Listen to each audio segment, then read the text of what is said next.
I knew something was wrong before I saw the smoke. That stretch past Malipos 17 doesn't carry sound the way it should. Even in late September, when the air hangs dry over Pine Hollow and the leaves start to turn brittle. You hear cicadas, or at least the hum of Route 8 drifting up from the valley. That afternoon, it was just quiet. I've worked the western boundary of Black Laurel State Forest for 12 years. My patrol route runs past the last maintained sign, where the asphalt gives up and the gravel starts chewing at your tires. There aren't any designated sites beyond that bend. No fire rings, no permits. It's posted clear as day on the board back at the station. Still, about a quarter mile past the sign, I saw smoke easing through the tulip poplars, like someone had drawn it there with a pencil. At first I figured it was kids from Harlan County slipping off. Trail for a weekend fire. Happens every fall. I pulled the truck over, grabbed my field book, and walked in. The ground was soft from a light rain the night before, which meant I should have seen tracks. I didn't. The clearing opened up gradual, like it had been there longer than the trees around it, not cut, not hacked out, just arranged. In the center sat a fire ring built from evenly spaced river stones, each one about the size of a football, laid too neat to be casual. The ash inside was gray and settled, still warm when I crouched to touch it. Someone had been there recently, but there were no beer cans, no food wrappers, no boot prints pressed into the mud. Even the grass at the perimeter stood upright, unbent. That's when I saw the tag. It was nailed chest, high to a poplar, at the edge of the clearing. Laminated, official-looking, with the state crest faintly embossed at the top. It read, Site 14B valid through 10/31. Permit holder? Blank. We don't use that numbering system anymore. Haven't since 2009, when the county restructured the backcountry grid. And there is number 14B anywhere on our maps. I stood there longer than I should have, listening. The forest felt divided. Inside the ring of stones, the air was still and held heat. Just outside it, there was a breeze moving the understory, warm and cold in the same breath. Old Ranger Del Mercer used to say, if it's not on the map, you don't log it. He'd lean back in his chair and say it like a joke, but nobody ever laughed. I pulled the tag off the nail. The metal tack came loose too easy, like it hadn't been driven deep. The back of the laminate was clean, no weathering, no insect bites in the corners. It felt newly printed. The kind of job you'd run off the station office printer when no one else was around. I checked my GPS. The coordinates placed me squarely between two long-established trail markers. But when I looked back toward the road, I couldn't see the orange blazes through the trees. They should have been visible. That section isn't dense enough to hide both. The smoke had thinned by then, but I hadn't seen any flame when I arrived. Just heat, controlled heat. I circled once, slow. No tent impressions, no stake holes, no cooler marks. The fire ring was the only sign of occupation, and even that looked more like a demonstration model than something lived in. On the walk back to the truck, I glanced over my shoulder twice. The clearing didn't look smaller or farther away. It just looked centered, like it belonged exactly where it was, even if the map insisted otherwise. Back at the station in Pine Hollow, I set the laminated tag on my desk without telling anyone. The printer in the front office was out of ink that week, which meant no one had run a fresh batch of permits. I held the tag under the fluorescent lights and noticed something else. There was a faint indentation on the blank line under permit holder. Not ink, just pressure, as if someone had written a name hard enough to leave a mark, then removed it. That's when the quiet from the ridge followed me indoors. And that's why I pulled the old campground ledgers down from the archive shelf the next morning. The indentation in that laminated tag kept catching the light. I could see it even with the office fluorescents buzzing overhead. Someone had written a name there hard enough to leave a bruise in the plastic, then taken the ink with them.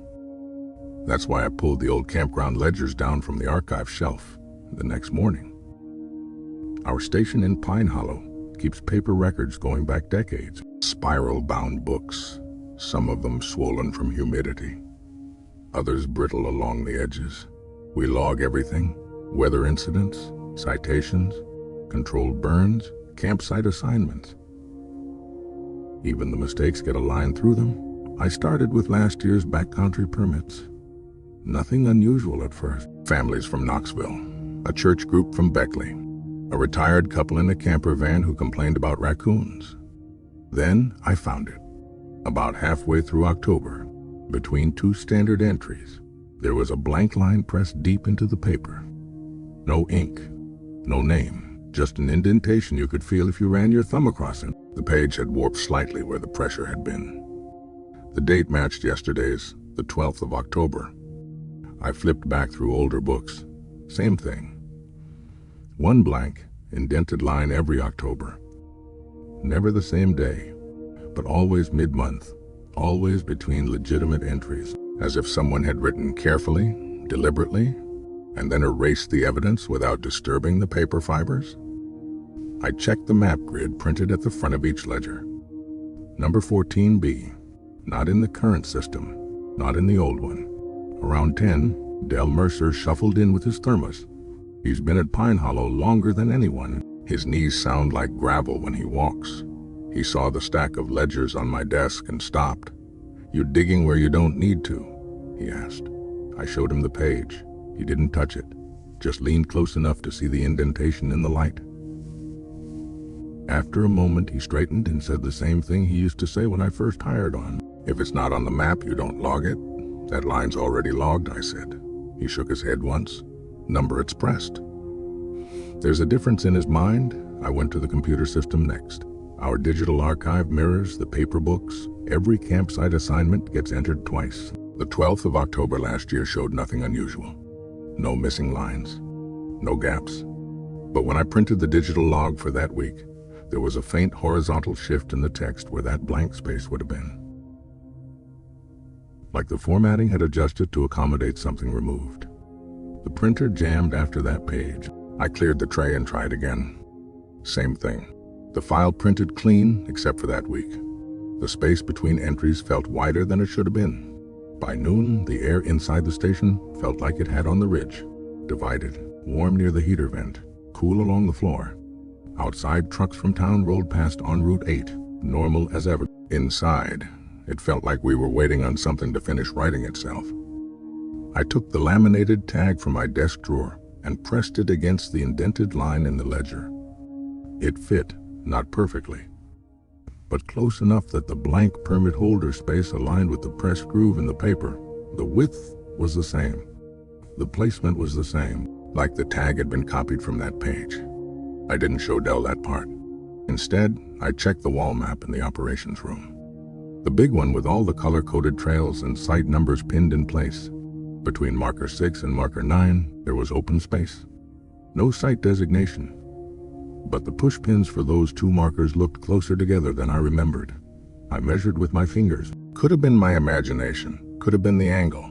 Still, when I stepped back, the space between them felt occupied. Del left early that afternoon without saying much. On his way out, he paused at my desk. "Some things," he said, not looking at me, "are meant to stay between markers." That night, I locked the laminated tag in my desk instead of the evidence cabinet, and I drove back toward my Lipos 17 before the light was fully gone. The campsite had moved, not far, not enough that anyone else would notice. But I knew exactly where I'd stood the day before, and the clearing wasn't there anymore. It had shifted downhill maybe 20 yards, closer to the drainage slope that feeds into Pine Hollow Creek. I stood on the original patch of earth for a long minute, staring at nothing but undisturbed leaves. Then I saw the smoke again. Thinner this time, rising from below. The descent wasn't steep, but it felt longer than it should have. Gravel rolled under my boots in a way it hadn't yesterday. The air carried that same divided feeling, warmer as I approached the clearing, cooler at my back. When I stepped into view, the fire ring was rebuilt. Same river stones, same spacing, but arranged slightly tighter, like someone had adjusted the circle for precision. The ash inside was fresh, not roaring, not glowing. Just settled heat radiating upward. And there was a chair, a plain metal folding chair, the kind we use at the Pine Hollow Volunteer Fish Fry every spring. It was set up directly across from the fire ring, facing the tree line, not the road, not the slope. The trees. The chair wasn't rusted. No dew collected on the seat. No dirt on the legs. I checked around the perimeter again. No tent impressions. No food scraps. No footprints in the soft earth from yesterday's rain. The ground inside the circle of stones looked pressed, but not by boots. More like something had stood there long enough to flatten the grass evenly. I walked to the chair and nudged it with my boot.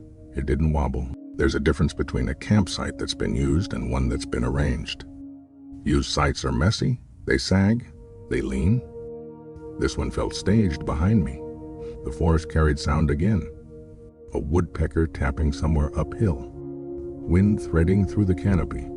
Inside the ring of stones, the air felt muted. I circled once, slow, no pack, no lantern, no cooler tucked under brush, just the fire in the chair, and that open view into the trees like someone had been watching something specific, or waiting.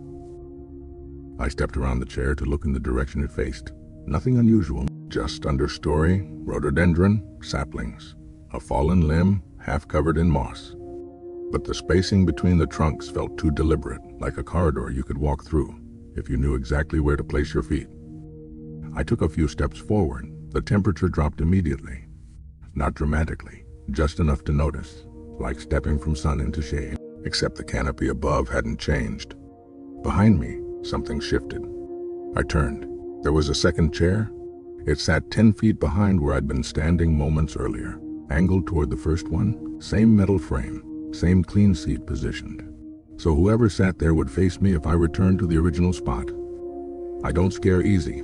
You can't in this job. But the appearance of that second chair felt less like a threat and more like a correction. As if I'd been placed wrong the first time, I walked over and checked the ground beneath it.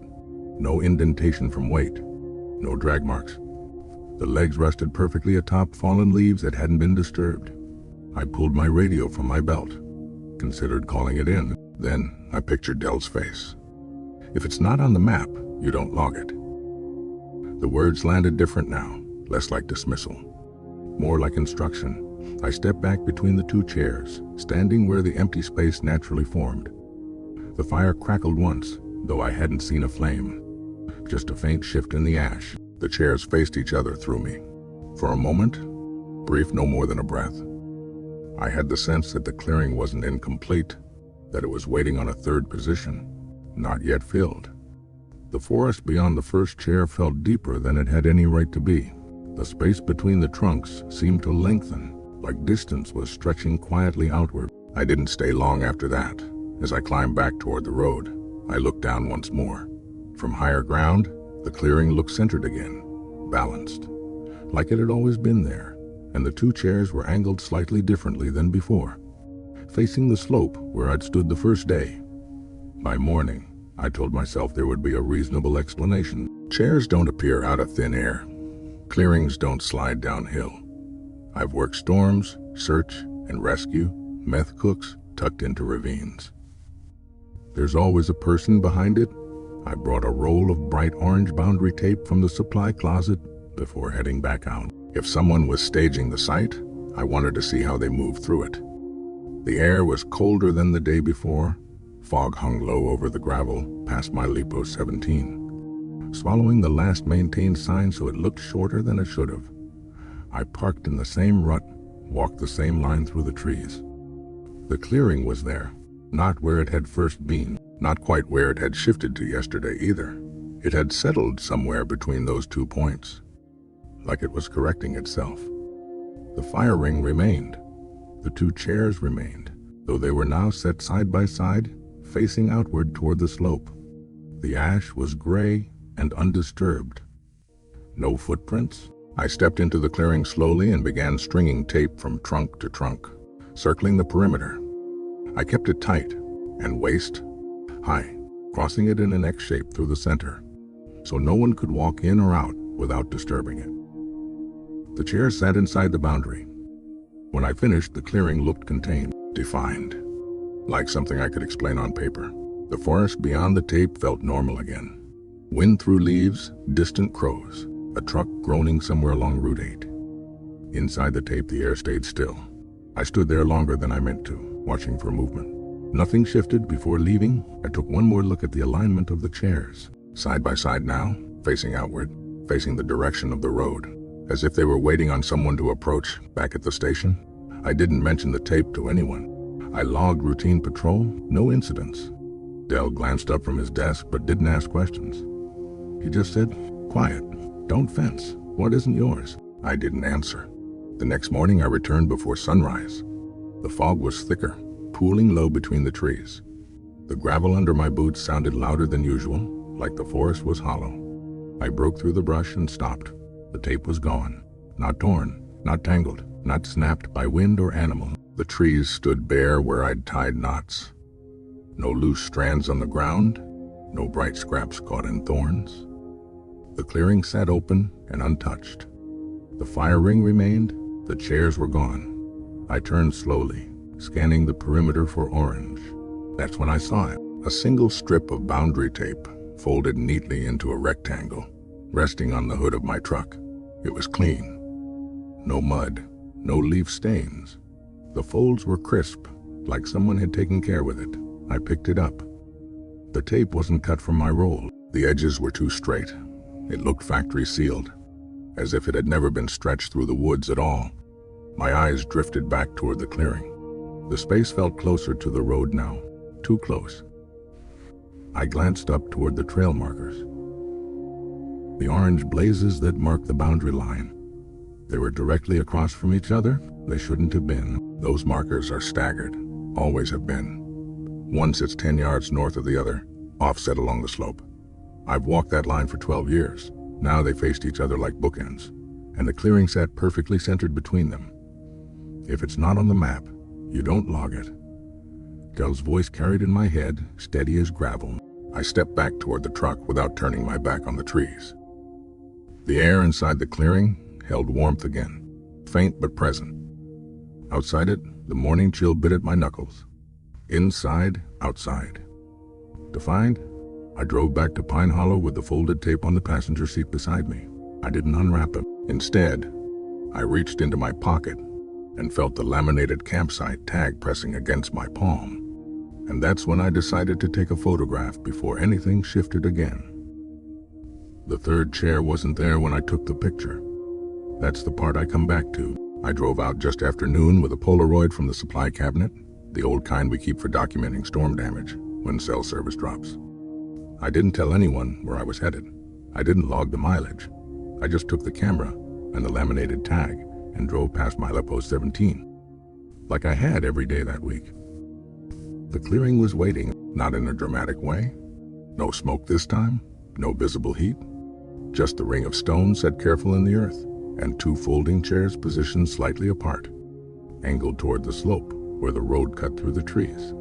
The trail markers still faced each other across the road, closer than they'd ever been in 12 years of patrol. I stood at the edge of the clearing and listened. Wind moved through the canopy normally. A truck rattled somewhere down Route 8. A crow called once and stopped. Inside the circle of stones, the air felt warmer than it should have been for mid-October. I stepped in and checked the ground again. No prints, no drag marks from where the chairs might have shifted. The grass inside the ring looked pressed flat, but evenly, like weight had been distributed carefully. I took the laminated tag from my pocket and held it up against the nearest tree. There was still a faint square where it had been nailed days earlier. The bark looked unbroken now. No hole, no scar. Just smooth grain where metal had gone in. Don't document what won't stay documented. Dell had told me once after a flood wiped out half our trail signs. I'd laughed then. I didn't laugh now. I stepped back far enough to frame the fire ring and both chairs. I made sure the trail markers weren't visible from this angle. I wanted the clearing isolated, undeniable. The Polaroid ejected with a soft, mechanical sigh. I shook it once out of habit, then remembered you're not supposed to. I let it develop in my hand while standing there, watching the tree line the first chair had faced days earlier. Nothing moved. When the image came through, it showed exactly what I expected. Two chairs, the fire ring, gray ash settled at the center. No smoke, no heat shimmer, Just a tidy, unauthorized campsite sitting between trees. I slid the photograph into an evidence envelope and wrote the date across the seal. I didn't assign it a case number. Back at the station, I placed it in the bottom drawer of the filing cabinet we use for incidentals. Minor trespass warnings, abandoned coolers, things not worth escalating. I didn't look at it again for 3 weeks. During that time, I avoided milepost 17. I reassigned patrol route. I let Dell take western boundary checks. He didn't comment on the change. One evening near closing, I heard the faintest creak from the file cabinet behind my desk. Metal contracts when the heat shuts off. It's normal, I told myself that as I opened the drawer. The evidence envelope sat where I'd left it. The seal was unbroken. I slid the Polaroid out carefully. The clearing was darker in the photo now. Not dramatically, just dimmer, like the exposure had shifted. The fire ring remained centered. The 2 chairs were still there, and between them, there was a 3rd chair. It faced the camera. Same metal frame, same clean seat, positioned where I would have been standing when I took the photo. I checked the edges of the image for tampering. No double exposure, no light bleed. The shadows aligned correctly with the tree line. The 3rd chair cast a faint outline on the ground that hadn't existed before. The space where I'd stood was no longer empty. I closed the drawer slowly and locked it. The next morning, I drove back out one last time. The clearing was gone, not shifted, not downhill. The forest stood dense and ordinary between the 2 trail markers, which were once again staggered the way they'd always been. No fire ring, no pressed grass, no warmth in the air. Just trees. I turned in my resignation 2 weeks later without explanation. Said I needed time off. Dell read the letter without looking surprised. As I left Pine Hollow for the last time, I mailed the Polaroid anonymously to district headquarters in Charleston. I didn't include a note, because if it's not on the map, you don't log it. And if it is on the map now, I don't want to know where it's moved to next. The first time I saw her name, I thought it was a typo. It was late March. Mud season in Pine Hollow, when the thaw turns the gravel lots to ruts, and the station smells like wet boots and burnt coffee. I just transferred in from Summersville, and was still learning the backcountry grid codes. Most of my mornings were spent processing seasonal permits. Families planning early trout weekends, retired couples reserving their usual ridge spots. That's when I noticed Site 14B. It wasn't highlighted in the system. It wasn't flagged. It just existed in the drop-down, like any other backcountry code. Assigned, renewed, paid in full, permit holder, Eleanor Ray. The reservation covered the 10th of October through the 15th of October. Same as the previous year, and the year before that, and the year before that. I clicked back through archive seasons. 5 consecutive Octobers. Same dates, same site code, same name. Payment method. Cash. We don't usually take cash for backcountry permits unless it's in person. Liability paperwork requires a signature on file, but Eleanor Ray's account showed a signed waiver, uploaded each year. A scanned PDF, crisp and aligned. The signature never varied. I pulled the physical envelope from the lockbox where off-hour payments get stored. It was addressed by hand. Pine Hollow Ranger Station, Route 8. No return address. The handwriting was steady and upright, the kind you see in old church directories. Inside was exact change folded once, no note, no receipt request. I checked the waiver again on the computer screen. The birth date listed would have made her 92 this year. I leaned back in my chair and glanced at the wall map. The colored pins marking authorized sites were clustered around the lake and the lower ridges. There was number 14B, not in blue, not in red, not in the old green codes from before the grid was updated. Dale Mercer sat across from me at his desk, rubbing liniment into his knuckles. "Dale," I said, keeping my tone even, "where's 14B? He didn't look up. "There ain't a 14B. It's in the system." "System's older than you," he said. "Carries ghosts." I turned my monitor slightly so he could see the renewal history. 5 years, same dates, same site. He studied it for a long moment, then leaned back slow in his chair. "You file it and forget it," he said. "That one renews herself?" "That's not how permits work." Dell's eyes drifted toward the window, where Route 8 cut through town past the feed store and the shuttered movie theater. "If it's not on the map, you don't log it," he said quietly. "And if it logs itself, you don't chase it." The air in the station felt divided then. Heater humming warm near my legs, cold creeping in from the doorframe. Inside the building felt steady. Outside, wind scraped loose tin along the old coal tipple down the road. I pulled the paper envelope closer. There was a faint smudge along the flap. Dark, powdery. I rubbed it between my fingers. Coal dust, not the soft soot from a wood stove. This was finer, heavier, the kind that settles in the seams of gloves when you work underground. I opened Eleanor Ray's file again and checked her listed address. It was a route number that no longer exists, a hollow closed off in the 70s after the mine collapse. I checked county records on my lunch break. Eleanor Ray had died in 1986, buried in a churchyard just north of the ridgeline that marks our western boundary. I went back to the system before closing and hovered over the delete option. The permit for Site 14B was already marked active. Paid in full, valid through the 15th of October, and the confirmation email, automated, sent that morning, had been delivered successfully. I didn't delete it. I filed the envelope in the cabinet and logged the payment as received. Because sometimes the system runs older than we do. And sometimes, in Pine Hollow, something keeps renewing a campsite that doesn't exist. I didn't notice the coal dust at first. It looked like a fingerprint smudge along the glue seam of the envelope, the kind you get from handling old files. But when I rubbed it between my fingers, it felt heavier than soot. Gritty, fine, the kind of dust that settles into the creases of your hands and doesn't wash out easy. I held it up to the window. In the morning, light over Route 8, the particles caught faintly, almost metallic. Eleanor Ray's return envelope had no return address, just my name, written steady and upright, and Pine Hollow Ranger Station beneath it. The stamp was current, postmarked from our own zip code. I slid it open carefully with my pocket knife. The cash inside was folded once, exact amount for a 5-day backcountry permit. No extra, no short change. Beneath the bills sat a single sheet of line paper, torn from a legal pad. I unfolded it. The handwriting matched the waiver signature. Clean, deliberate strokes. No tremor, no hesitation. It wasn't a letter. It was a map. Hand-drawn, simple, but precise. A service road sketched in pencil.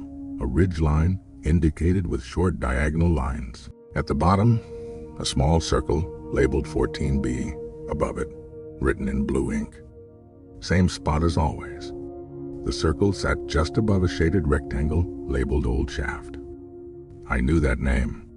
Buckhorn Mine closed in 1974 after a partial collapse. The entrance had been sealed with poured concrete and backfilled with rock. The hollow around it was posted off limits for decades until the state folded it into forest land. Even now, we discourage hikers from wandering too deep there. The ground sinks in places after heavy rain. I pulled up our internal GS map and overlaid the old mine survey files.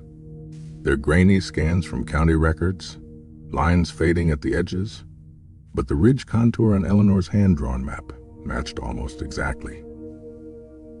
The circle marking 14B sat directly above the sealed shaft, not at the entrance, above it. On the ridge crest, I leaned back and let the chair creak under me. Inside the station, everything felt stable. Fluorescent lights humming, coffee pot clicking off after its cycle. Outside, wind pushed loose gravel across the parking lot. The normal rhythm of Pine Hollow. On the paper in my hand, there was something deliberate. I took the envelope to Dell's desk without saying a word and set it down in front of him. He didn't touch it. "Coal dust," I said. He nodded once. "That hollow's been closed 40 years. Ground remembers," he said. "You don't build over what ain't finished." I showed him the map. He studied the circle labeled 14B and the note above it. Same spot as always.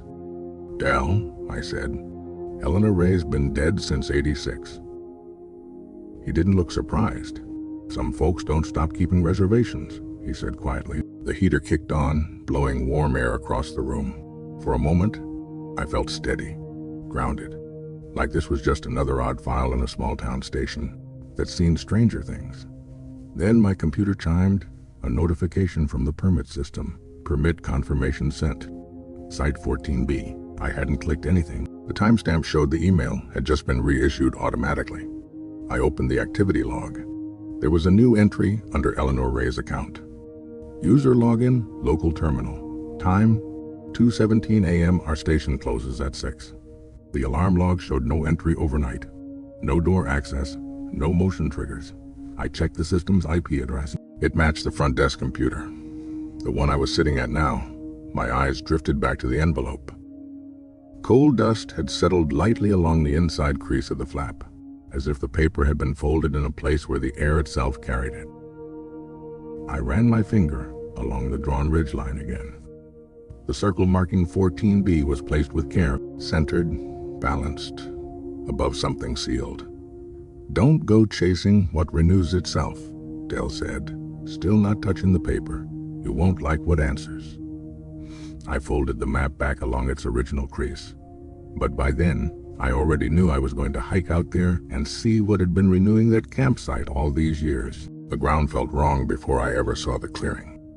Buckhorn Hollow carries a different kind of quiet than the ridge roads near Milipos 17. It's heavier, the kind that presses against your ears like altitude. Even though you're barely above 1,000 feet, I parked the truck at the old service gate where the paint's peeled down to primer and started up the logging road with Eleanor Ray's hand-drawn map folded in my back pocket. It was early April. The red buds were just beginning to show along the slopes, soft purple against the gray bark. Spring birds were loud everywhere, except in the direction I was heading. The map had been precise. 2 bends past the fallen sycamore, left at the split where the gravel thins to dirt. Follow the ridge crest until the ground levels out. It leveled out exactly where she'd marked it. The clearing didn't look carved. It looked settled, as if the trees had agreed not to grow there. The grass was short and evenly pressed, though no mower had ever touched that hollow. In the center sat a fire ring, not a rough pile of stones, not something teenagers had stacked in a hurry. These were symmetrical, placed with the kind of care you see in official sites. The circle was near perfect. A black kettle hung from a simple iron hook over the ash bed. No flame, no smoke. I stepped closer and crouched. The ash was cold on top. Beneath it, there was warmth, not heat. Just a lingering, steady warmth like coals that had been buried properly. I straightened slowly and scanned the perimeter. No tent stakes, no nylon impressions in the grass, no food scraps, no crushed leaves where someone had paced. The air inside the circle of stones felt still and dry. Outside it, wind moved through the hollow normally, carrying the damp smell of early spring. Inside, defined. I walked to the edge of the clearing and looked downslope. Through a break in the trees, I could see the concrete slab that sealed the old mine shaft. It sat gray and cracked in the undergrowth, half swallowed by moss. The state had poured that cap decades ago after the collapse. The campsite sat directly above it, centered. Ground remembers, Dell had said. I stepped back into the clearing and noticed something else. A thermos sat on the far side of the fire ring, stainless steel, older model. The kind you'd buy at the hardware store in town 20 years ago.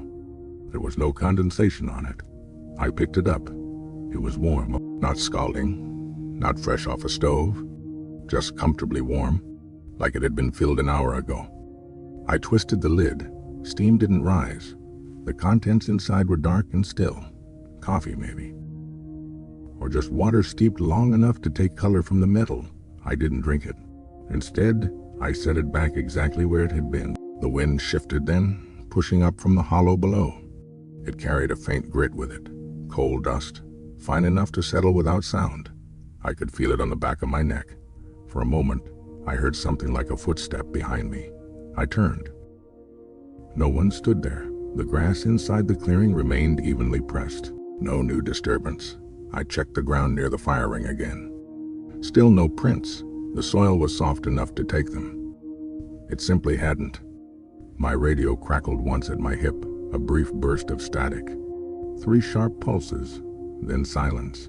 Dispatch hadn't called. No storm alerts were scheduled. The sky above the ridge was clear and pale. I stepped backward slowly, keeping my eyes on the fire ring. The warmth beneath the ash didn't fade. The kettle swayed once, lightly, though there was no visible breeze inside the circle. Don't follow heat you didn't build, Dell had told me the morning. I mentioned hiking buckhorn. I thought he meant unstable ground. Standing there, I understood he meant something else. The clearing felt prepared, not abandoned, not forgotten, prepared. As I reached the edge of the grass and stepped back onto the leaf-littered ridge crest, the air shifted cooler immediately. The normal sounds of spring birds returned in a rush, like someone had unmuted the forest. I looked back one last time. The fire ring sat centered and calm. The thermos caught a faint glint of light. No movement, no smoke. Just a campsite above something sealed. I didn't log the visit when I returned to Pine Hollow, but that evening, a volunteer called in about an old sedan idling near the lower service road. The call came in just before dusk. I'd barely set my boots when the station line rang. It was Tommy Klein, one of our weekend volunteers. Retired mechanic, lives off Route 8 past the old feed store. He does perimeter checks in his own truck when he gets bored. Got a vehicle down near the lower service road, he said. Old sedan engines running? Plates? I asked. Yellowed. Old style. I'll read it to you. I pulled up the state database while he spelled it out. The plate expired in 1983, registered to Eleanor Ray. For a moment, I didn't speak. Driver inside? I asked. Windows are fogged, Tommy said. Can't see clear, but it ain't abandoned. I can hear it idling. Buckhorn Hollow sits in a bowl. Sound carries strange there. I grabbed my keys without logging the dispatch and headed out. The sky was already bruising purple over the ridgeline. Spring evenings in Pine Hollow cool fast once the sun drops behind the cold tipple. I drove past Malipo 17 without slowing and cut down toward the lower service road that skirts the hollow. Tommy's truck was parked crooked to bend. He stood outside it with his hands in his jacket pockets, staring downslope. The sedan sat where the gravel thins and grass begins, reclaiming the road. Beige boxy. The kind of model you see in faded photographs from the 80s. Exhaust drifted from the tailpipe in soft bursts. Engine running. Headlights off. Been sitting there 10 minutes, Tommy said quietly. Hasn't moved. The air felt divided again. Cool at my back. Faintly warm drifting up from the direction of the hollow. I walked down alone. Each step sounded louder than it should have. Gravel crunching, a distant crow calling once and stopping. The sedan's engine humming steady. When I reached the driver's side, the window was fogged from inside. I tapped once on the glass, no response. The fog thinned slightly where my knuckles touched. Through the smear, I could see the steering wheel, the dashboard. No silhouette behind it. I moved to the passenger side. Same fog, same empty seat. The engine idled smoothly, like it had been serviced recently. I checked the hood. Warm, not overheated. Just running temperature. Number, I tried the driver's handle, locked. The license plate hung straight. No rust creeping around the bolts. The expiration sticker still read 83 in faded blue. No modern registration tags layered over it. I stepped back and looked at the ground beneath the tires. The gravel showed tracks from where it had turned in. They led down the service road from the direction of town. But behind the rear tires, the gravel was undisturbed. No exit marks, no reverse line. The tracks simply ended where the car sat, as if it had rolled into place and settled there. My radio crackled at my belt. 3 sharp bursts of static, then nothing. I didn't call it in. Instead, I circled once more around the sedan. Listening, the engine note didn't fluctuate. No foot on a pedal. No shift of weight in the suspension. Inside the car, the air felt thick through the glass. Outside, Wind moved normally through the hollow. Inside, defined. Tommy walked halfway down the slope and stopped beside me. "You gonna tow it?" he asked. I looked at the plate again. Eleanor Ray. Expired 1983. "I'll handle it," I said. Tommy nodded slowly. Before I could decide on the next step, the engine cut off. Not sputtered, not stalled. It simply stopped. The sudden quiet rang in my ears. The fog on the windows began to thin immediately, as if the heat inside had vanished all at once. I stepped closer to the driver's side and wiped the glass clean with my sleeve. The seat was empty. Keys were not in the ignition. The steering column was bare. Tommy swallowed behind me. "You didn't?" "No," I said. We stood there a long moment. Then I glanced down at the gravel again. The tracks that had led to the sedan were gone. The gravel lay flat and evenly spread, as if no vehicle had passed over it at all. Only the car remained, centered. "Some vehicles don't need roads," Tommy muttered, half to himself. I didn't answer, because in that moment, the car felt less like transportation and more like confirmation. And I knew before the night was over, something else would try to contact the station directly. The voicemail came through after closing. I hadn't told anyone about the sedan. Tommy left without pushing it, and I locked the service gate myself before heading back to Pine Hollow. The car was still there when I drove away. Engine off, windows clear empty. By the time I reached the station, the sky had gone fully dark over Route 8. The hardware store sign flickered twice and settled. The old movie theater marquee sat blank like it had for years. Small town quiet, predictable. Inside the station, everything felt normal again.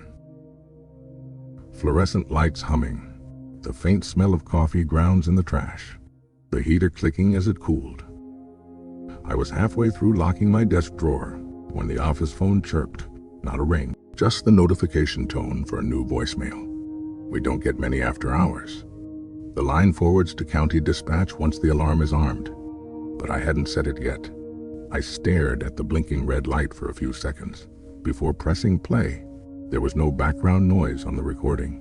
No wind, no road hum. Just a calm, older woman's voice. "Hello, dear," she said gently. "Just calling to thank you for renewing my permit again this year." Her tone was steady, polite.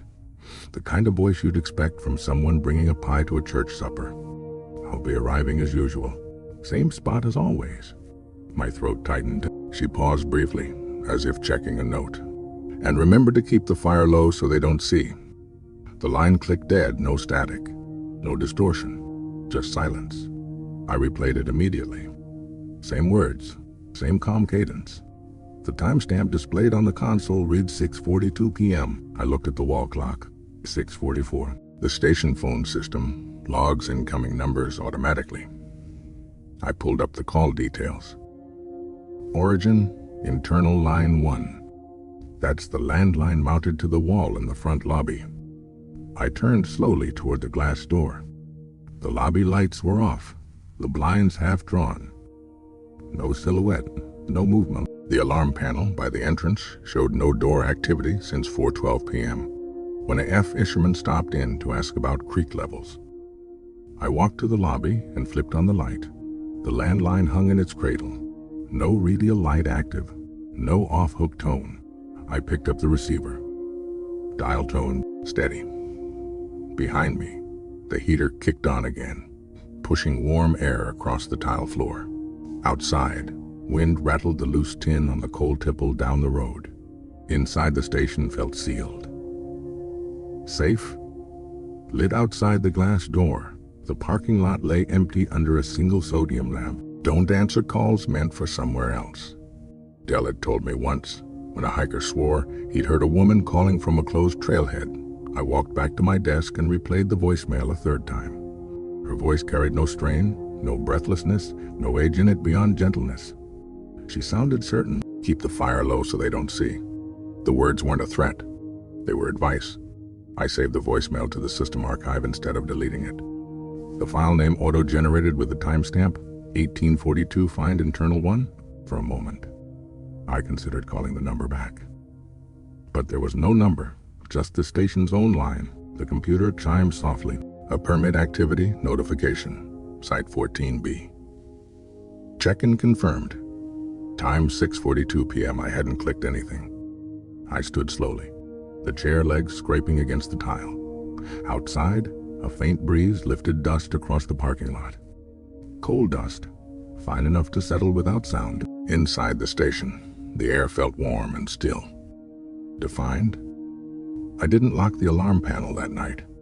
I sat at my desk until full dark, listening to the quiet building around me, waiting to see if the phone would ring again. It didn't, but at 2:17 a.m., the office radio on the counter cracked once with 3 sharp bursts of static. The lights didn't flicker like campers. They went out all at once. That's the part I still can't explain. I was assigned to Buckhorn Ridge for late season storm watch. Early October, same week the leaves start turning copper along the slopes. The fire tower sits high enough to see 3 counties on a clear day. On a foggy one, you're suspended in gray with nothing but the creak of metal under your boots. I'd worked towers before. You get used to isolation. You log lightning strikes, track smoke columns, radio dispatch if something flares up where it shouldn't. That night, storms were sliding east from Kentucky, dry lightning. No rain yet. Around 9:40 p.m., I caught the first glow. It was low in the valley beyond Buckhorn Hollow, a faint, steady orange like a contained fire, not a wildfire, too controlled. I adjusted the binoculars and focused in. The clearing wasn't on any designated camping map. No legal sites in that stretch. The terrain dips too sharply, and the old mine cap sits below it. We discourage hikers from setting up anywhere near there, but I could see them. Tents, at least 6 of them, arranged in a near-perfect circle around a central fire. Not scattered, not randomly pitched, even spacing like a diagram from a backcountry handbook. The fire burned low, contained for a moment. I felt steady, relieved almost. Just unauthorized campers. Happens more than we like. I reached for the radio. Lightning cracked across the ridge behind me, bright enough to turn the tower cab white for a split second. In that flash, I saw the circle clearly. 7 tents and something else. Chairs. Metal folding chairs placed between the tents and the fire, angled inward. The thunder rolled a second later. When the sound reached the valley, every light in that clearing extinguished at once. Not dimmed, not scattered. Gone. The binoculars showed only darkness and fog creeping low along the hollow. I waited, counted to 30. Nothing reappeared. I keyed the mic halfway, then hesitated. Old Ranger Dale used to cover Buckhorn before retiring from tower shifts. He'd told me once, "Don't chase valley lights after thunder. They don't belong to you." I hadn't understood him then. Now, I lowered the radio. The storm skirted north without dropping rain. Lightning moved away toward Clay County. The tower cab settled back into its usual rhythm. Wind tapping against the metal siding. The faint hum of the emergency battery pack. At 10:12 p.m., the lights returned. Same spot, same circular arrangement. The fire burned low. Through the binoculars, I saw no movement between the tents, no silhouettes crossing the firelight, no figures adjusting lines or stepping into view. Just a perfect ring inside the tower cab. The air felt stale and warm from the equipment. Outside the windows, wind carried the first hint of colder air sliding down the ridge. Inside, defined. I checked the map pinned to the wall beside the desk. That valley clearing was blank. No grid code, no site designation. Just contour lines and an old survey marking for Buckhorn Mine. The lights flickered once, not from wind, not from rain. Then steadied. I watched for nearly an hour. No one entered or exited the circle. No flashlight beams moved between tents. Just that low, disciplined fire. At 11:03 p.m., another line of lightning split the sky. Thunder followed close. Again, when the sound reached the valley, every light went out simultaneously. This time, they did not come back. Fog rose from the hollow like breath in cold air, swallowing the clearing entirely. I didn't log the sighting in the official storm report. I wrote no visible wildfire activity and signed off at midnight. Because on Buckhorn Ridge, there's a rule no one prints in the handbook. If it's not on the map, don't triangulate it. And at 2:17 a.m., the tower radio crackled with 3 sharp bursts of static. The first burst of static snapped me awake. I hadn't meant to drift off. Tower shifts do that to you. Around 2 in the morning, when the wind evens out and the world feels suspended, I was sitting upright in the cab chair, boots propped against the metal rung, when the radio cracked sharp and close. 3 bursts, clean, evenly spaced, then silence. I checked the clock mounted above the map board. 2:17 a.m. dispatch hadn't called. No weather alert tones followed, just those 3 pulses, like someone keying a mic without speaking. I leaned forward and adjusted the volume knob.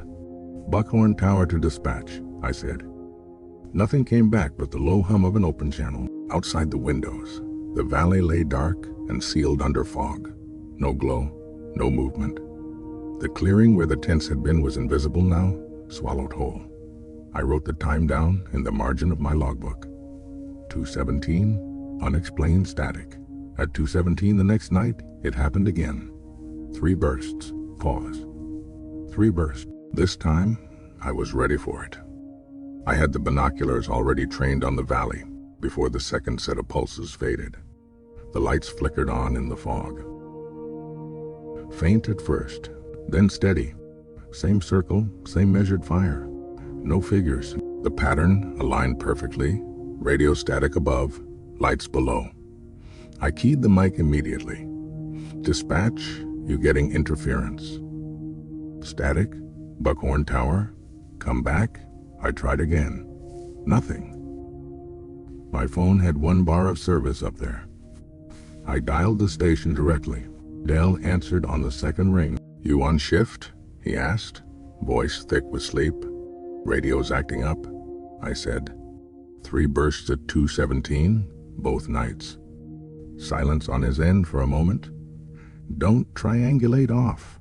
"Map lights," he said finally. "I'm not triangulating. I'm asking if you hear it too." "We don't," he said. "Tower hears things the valley doesn't." The line went dead. I stood and pressed my forehead lightly against the cool glass, peering down into the hollow.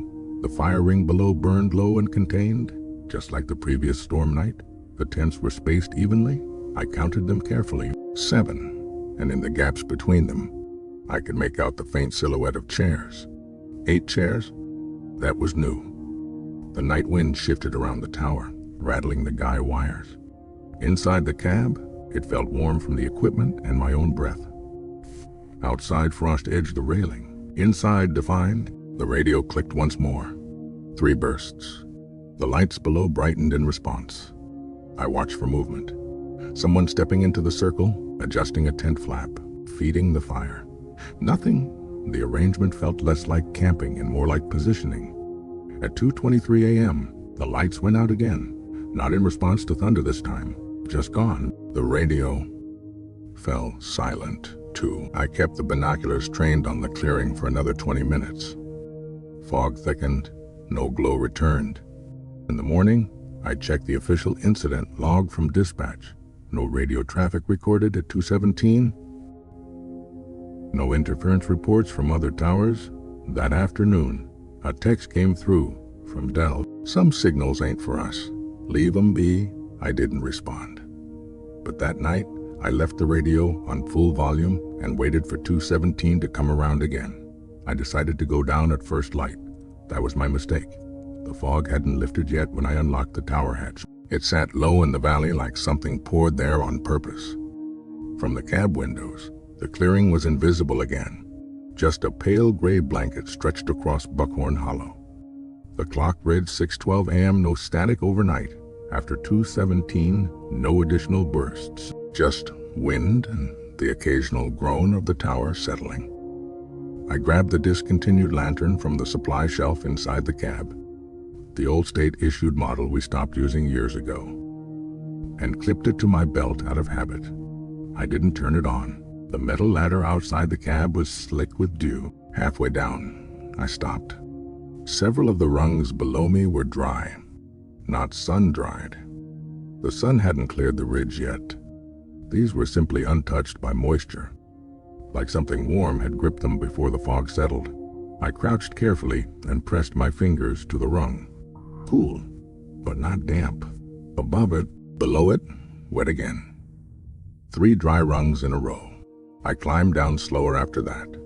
At the base of the tower, the ground was soft with early frost melt. No footprints around the foundation, no tire tracks on the narrow access road. The gate at the bottom remained chained. The fog thinned slightly as I moved toward the valley slope. Each step into the hollow muted sound. The crunch of gravel faded. Birdsong dropped away. Even my own breathing seemed absorbed by the gray. The clearing emerged gradually, not carved, not torn from the trees, just present. The fire ring remained in its perfect circle. No flame, no smoke. The ash bed looked undisturbed. 7 circular depressions marked the grass around it, evenly spaced. Tent footprints without tints. Between those depressions were smaller impressions, chair legs. I counted 8 sets. The arrangement matched what I'd seen through the binoculars. In the center of the fire ring sat a lantern, state issued, discontinued. Same model clipped to my belt. The glass was clean. The metal housing showed no rust. It looked recently handled. I stepped closer. The air inside the circle felt warmer than the fog beyond it. Not dramatically, just enough to notice. Like standing near banked coals, I reached down and touched the lantern's handle. It was warm, not hot, just used. I looked back toward the slope where the mine cap lay hidden under moss and brush. Fog pressed against the trees there, thicker than anywhere else. For a moment, I heard something like fabric shifting behind me. I turned quickly. The depressions in the grass remained unchanged. No movement, no figures standing where tents should have been. My radio crackled softly at my hip. 3 bursts. No voice. I didn't answer. Instead, I studied the depressions more carefully. They were not random. Each circle was the same size. The spacing between them measured roughly equal. The way you'd lay out positions intentionally. Rotation. That word slipped into my head without warning. Like the campsite wasn't permanent, like it moved on schedule. I stepped back to the edge of the clearing. Immediately the air cooled. Sound returned. Distant crows. Wind in the canopy. Inside, outside defined. Don't step where you weren't placed. Dale had told me years ago when I first trained under him. I hadn't understood that either. I unclipped the lantern from my belt and held it up beside the one in the fire ring. Same serial stamp along the base. Same model number. Same state crest etched faintly in the metal. The one in the ring bore no dust, no dew. Like it had been set down moments before I arrived, I resisted the urge to pick it up. Instead, I backed away slowly until the fog swallowed the clearing again. When I reached the base of the tower and looked back up, I noticed something I hadn't seen before. 3 ladder rungs near the top were dry again. And at 2:17 that night, the radio pattern repeated. I didn't sleep after that morning. By the time my shift ended, the fog had burned off Buckhorn Hollow, leaving the valley exposed and ordinary. No fire ring visible from the tower. No depressions in the grass. Just trees and slope and the faint gray of the old mine cap below. But the pattern had settled in my head. 7 tents, 8 chairs. 3 bursts of static at 2:17 rotation. When I got back to Pine Hollow that afternoon, I didn't clock out. I went straight to the archive cabinet where we keep the old topographic maps. The kind printed on thick paper with contour lines you can feel under your fingertips. Some of them date back to the 70s, before the mine closures were fully recorded.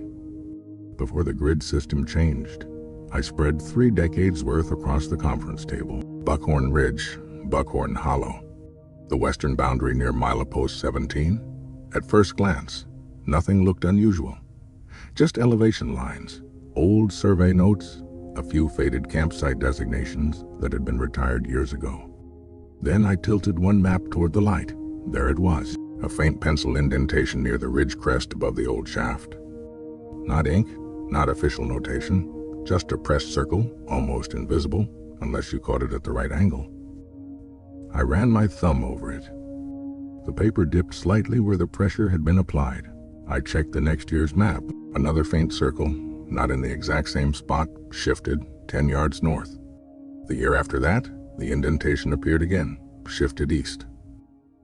Always above the mine cap, always near the ridge crest. Never logged in ink. I pulled more maps from the stack. The circles continued, year after year, faint and careful, rotating around the same central point like someone moving a campsite deliberately across seasons. I overlaid them one by one, lining up the contour lines. The indentations formed a pattern, not random, measured. Each year, the circle moved a precise distance along the ridge, enough to change its grid reference without leaving the hollow, like something that didn't want to be fixed to a single coordinate. The conference room felt warmer than the hallway outside it. The heater hummed softly. Papers rustled when I shifted them. Inside the room, it felt contained. Outside, I could hear a delivery truck idling along Route 8. Inside, defined. Dell stepped into the doorway without knocking. "You find it?" he asked quietly. I didn't ask how he knew. I turned the map so he could see the layered indentations. "They've been marking it for decades," I said, just pressing the paper. No ink. He didn't touch the maps. "Old watchers kept their own notes," he said. "Some things weren't meant for reports. This isn't just notes," I said. "It's a schedule." He studied the pattern for a long moment. "Don't follow a rotation you weren't assigned to," he said finally. "Assigned by who?" He didn't answer that. Instead, he tapped the center point where all the indentations orbited. "The ground don't like being settled on twice," he said, "so it moves." I looked back at the maps. The circles weren't drifting aimlessly. They were keeping distance from the mine cap, from each other, from something. I grabbed the most recent topographic printout and held it under the light. There was a fresh indentation there, too, faint, barely visible, placed exactly where I had stood that morning in the fog. The air in the room shifted cooler against my neck. I glanced toward the hallway. The fluorescent lights flickered once, then steadied. "Leave it," Dell said. "Some rotations ain't ours to track." But I couldn't stop looking at the next contour line along the ridge, because the pattern suggested the circle wouldn't stay above the shaft much longer, and Buckhorn Ridge isn't the only high ground in Pine Hollow. My last shift on Buckhorn Ridge started quiet, too quiet. No storm systems on the radar, no dry lightning warnings, just a steady drop in temperature as October leaned toward frost. The valley below lay open and visible at sunset. Buckhorn Hollow stretched out in copper and gray. From the tower cab, I could see the ridge crest clearly, and the clearing wasn't there. No fire ring.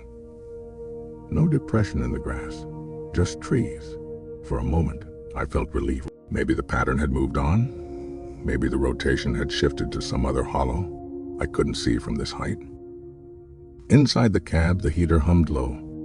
Outside, wind skimmed the metal siding and tugged at the guy wires. The normal rhythm of tower duty. At 2:16 a.m., I was already standing. I didn't wait in the chair this time. I had the binoculars in my hands and the radio turned up high enough that the static hiss filled the small space around me. The clock ticked forward. 2:17, 3 bursts. Pause, 3 bursts. The valley lights didn't appear immediately. Instead, fog began to gather along the base of the hollow, rising in slow sheets from the low ground.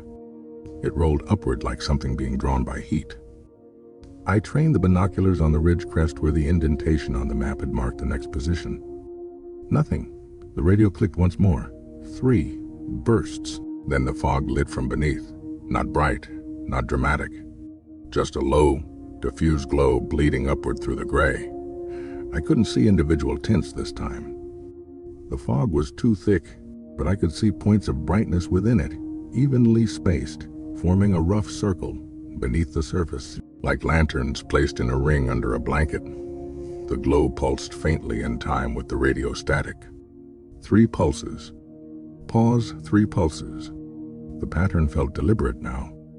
Inside the cab, the air felt heavy and warm. Outside, frost formed along the railing inside, defined. I stepped onto the exterior platform, gripping the cold railing as wind pushed against my jacket.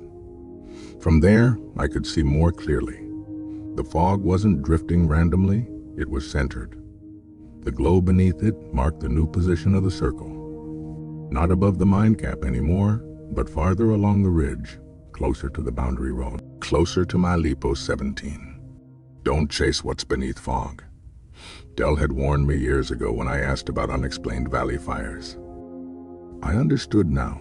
The glow intensified briefly.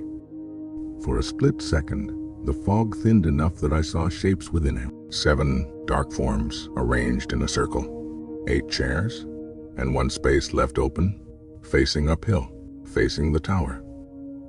The radio emitted 3 sharper bursts than before, louder, almost urgent. I stepped back into the cab and shut the door. The fog brightened once more, then every light beneath it extinguished at once. No fade, no flicker. Gone, the valley returned to darkness. The fog remained for another 10 minutes, then thinned gradually, revealing nothing but trees and contour lines and the faint gray strip of the boundary road. I waited until dawn. No fire ring remained, no depressions, no trace. When I filed my final report, I wrote, "No visible wildfire activity," for the 3rd time that week. I requested a transfer citing chronic sleep disruption and equipment interference. They approved it without question. As I drove down from Buckhorn Ridge for the last time, I passed Milepost 17 just after sunrise. For a moment, through the trees, I thought I saw a clearing centered perfectly between 2 trail markers. But I didn't stop, because some rotations don't end.